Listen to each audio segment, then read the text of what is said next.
Guys, tingnan nyo guys kung ano po ang aking ginagawa. Ganito po guys ang itong bao po na to, ilalagay po natin sa butas. Tingnan nyo guys kung paano to gagawin. Diyan, yung usok na yan, diyan naiipon yung bao at saka ginagawang uling.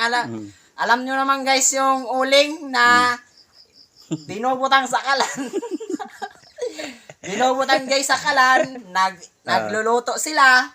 O pwede kang maglechon, kaya comment kayo guys kung gusto nyo bumili ng uling namin. Ang sako po, nasa 500. Nasa 500 guys ang sako. Tingnan nyo guys kung paano gagawin to. Yan pala, shout out pala kang Kaperde. Ang akong po cameraman ngayon ay si Kaperde, Astrolabio.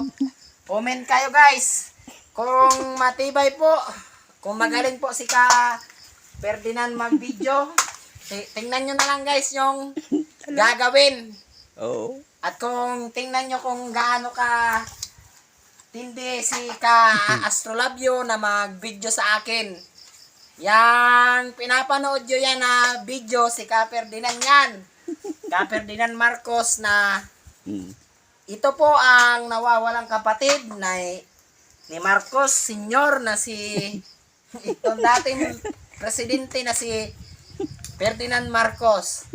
Guys, tingnan nyo guys kung gaano kalaki yung bao na to. At saka ilalagay po natin sa butas. Ipapakita po namin sa inyo niya mamaya yung pagtahob nitong yung pagtahob na sa butas na to para magawa ng uling. Sige guys, salamat. Thank you. Subscribe to my channel. Pindutan ito ka, Pinsan.